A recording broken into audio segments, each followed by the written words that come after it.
Hi, Kathy White, Certified Professional Ergonomist.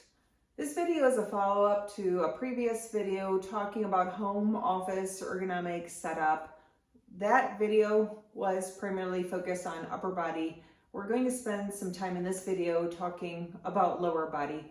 Again, some people may continue to work remotely after COVID, and that has continued.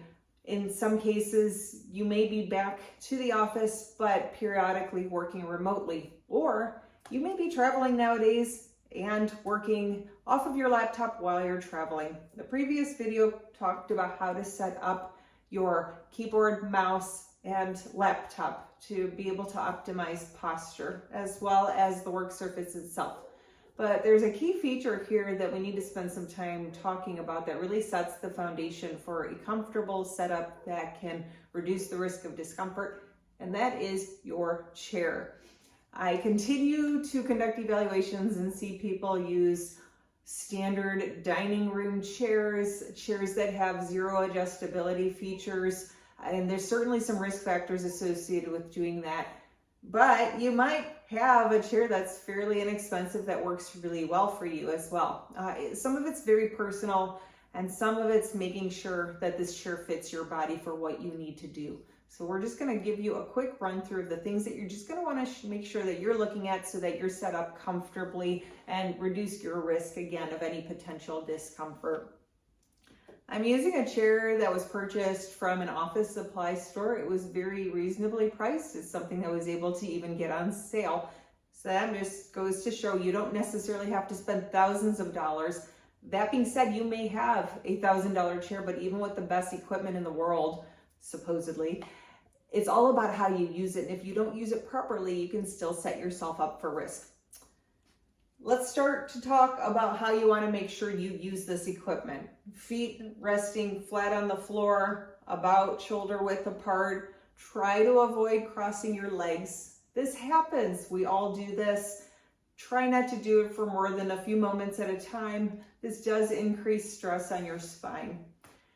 Now, I get asked about footrests, and I'm actually showing you a really inexpensive footrest I already had at home. You can look at alternating posture. One thing that you want to be aware of, though, is trying not to have your knee higher than your hip in terms of the height.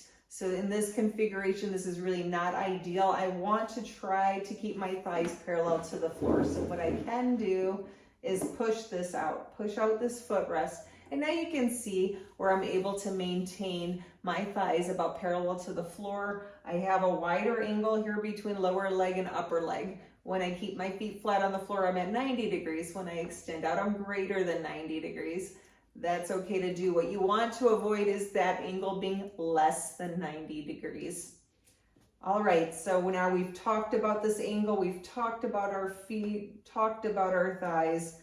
You're going to want to make sure that your seat pan is set up so that you don't have any pressure points here on the back of the knee. And I've seen some seat pans that can be pretty long and start to press on this soft tissue. That can increase risk, and you want to avoid those pressure points, ideally with a designed chair that doesn't have that sort of feature. It's kind of hard if your seat pan is just naturally that big and you're not able to adjust it. That's where you're going to want to look at an alternative to your chair option. If your seat pan provides height adjustability, that's ideal to get away from that pressure point. The other thing you want to look at when you're adjusting your seat pan is relative to backrest.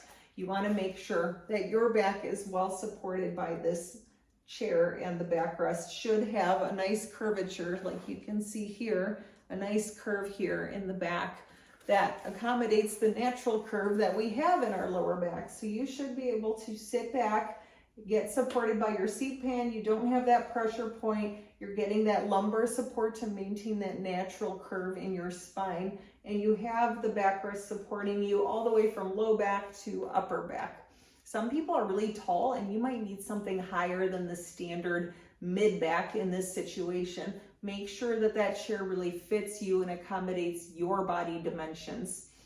Finally, armrests are the last piece I will touch on. It's a very personal preference situation here. Some people don't need armrests. They just like working with their arms freely at their sides And in those cases, there are chairs out there that don't have armrests. That's perfectly fine. As long as you're making sure while you're working, those hands are floating freely. You're working at about elbow height, potentially a little bit lower than elbow height. If you do like to use armrests, I would recommend that you look for a chair with features that allow height adjustability, the ability to even pivot or rotate in and out. And you want to just make sure when you're using the armrest that you're not digging your elbows into the armrest while you're keyboarding or mousing, or even while you're sitting. I will see people cross their leg and just start to dig their elbow.